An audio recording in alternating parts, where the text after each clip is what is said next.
যেখানে নরেন্দ্র মোদী কিংবা বিজেপির মতো বড় বড় রাজনৈতিক শক্তির পরিকল্পনা ধাক্কা খাচ্ছে, সেখানে মাত্র 2 বছর আগে তৈরি হওয়া একটি দল কিভাবে 100-এর বেশি আসনে এগিয়ে যাওয়ার আভাস দিচ্ছে?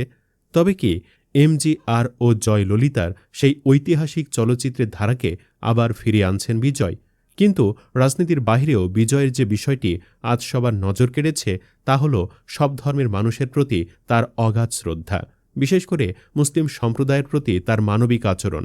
আজকের ভিডিওতে আমরা বিশ্লেষণ করব তামিলনাড়ুর রাজনীতির এই নতুন মোড় এবং বিজয়ের মানবিক সত্তা নিয়ে। তামিলনাড়ু বিধানসভার মোট 234টি আসনের মধ্যে সরকার গড়তে প্রয়োজন 118টি আসন। তামিলকা ভেট্টি কাজাগাম বা টিভিকে 160টি আসন নিয়ে সংখ্যাগরিষ্ঠতার জন্য প্রয়োজনীয় সংখ্যা থেকে 11টি আসন পিছিয়ে রয়েছে। এখন মূল প্রশ্ন হল, এই ঘাটতি পূরণে প্রয়োজনীয় সমর্থন কোথা থেকে আসবে? একক বৃহত্তম দল হিসেবে টিভিকেই সরকার গঠনের জন্য গভর্নর আমন্ত্রণ জানাতে পারেন, এমনকি শুরুতে সংখ্যালঘু সরকার হিসেবেও। দলটির ভেতরের নেতারা অবশ্য আশাবাদী যে তারা বাহিরের সমর্থন পাবে। তাদের মতে বর্তমানে দ্রাবিড় মুনেত্র কাজাগামের সঙ্গে থাকা কয়েকটি দল থেকে সমর্থন মিলতে পারে। এর মধ্যে রয়েছে কংগ্রেস, যারা 5টি আসন পেয়েছে, এবং communist party of India CPI, communist party of India মার্ক্সবাদী বা সিপিআইএম ও বিদু থালাই চিরু থাইগাল কাচ্চি বা ভিসিকে প্রতিটি দল 2টি করে আসন পেয়েছে। অর্থাৎ বর্তমান সমীকরণে থালাপতি বিজয় এখন এমন এক অবস্থানে যাকে ছাড়া তামিলনাড়ুর ভবিষ্যৎ সরকার গঠন প্রায় অসম্ভব।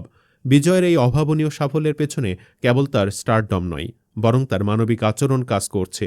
বিজয়ের রাজনীতির অন্যতম প্রধান বৈশিষ্ট্য হল সাম্প্রদায়িক সম্প্রীতি। বিভিন্ন সময় তাকে দেখা গেছে মুসলিম ভাইদের সাথে ইফতার মাহফিলে অংশ নিতে কিংবা তাদের বিপদে পরম বন্ধুর মতো পাশে দাঁড়াতে। তিনি বিশ্বাস করেন, একজন প্রকৃত নেতা তিনি, যিনি সকল ধর্ম ও বর্ণের মানুষকে সমান চোখে দেখেন। বিজয়ের এই ইনক্লুসিভ রাজনীতি বা সবাইকে নিয়ে চলার মানসিকতাই তাকে প্রথাগত নেতাদের থেকে আলাদা করেছে। সংখ্যালঘু সম্প্রদায়ের মানুষ আজ বিজয়কে কেবল একজন সুপারস্টার হিসেবে নয়, বরং তাদের অধিকার রক্ষার এক নির্ভরযোগ্য কণ্ঠস্বর হিসেবে দেখছেন। ঐতিহাসিক প্রেক্ষাপট ও ভক্তদের শক্তি তামিলনাড়ুর মানুষ সবসময়ই রূপালী পর্দার তারকাদের মনে স্থান দিয়েছে। এমজিআর কিংবা জয়ললিতা সবাই বিনোদন জগৎ থেকে এসে সফলভাবে রাজ্য শাসন করেছেন। বিজয় সেই ধারাকেই নতুনভাবে উজ্জীবিত করেছেন। তবে তার এই সাফল্য হঠাৎ করে আসেনি।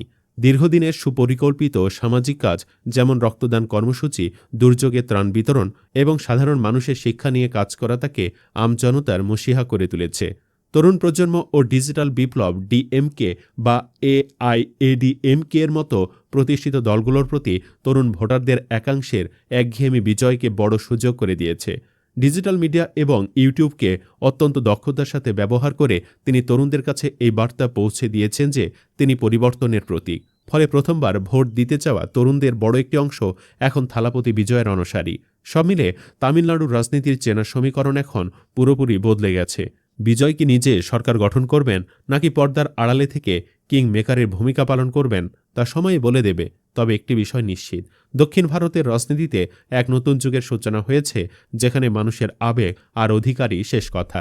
আপনার কি মনে হয়, বিজয়ের এই অসাম্প্রদায়িক ইমেজ কি তাকে তামিলনাড়ুর মুখ্যমন্ত্রী হতে সাহায্য করবে? আপনার মূল্যবান মতামত কমেন্টে জানান। ভিডিওটি ভালো লাগলে লাইক দিন এবং এই ধরনের আরও আপডেটের জন্য আপডেট বাংলা চ্যানেলটি সাবস্ক্রাইব করে রাখুন। ধন্যবাদ।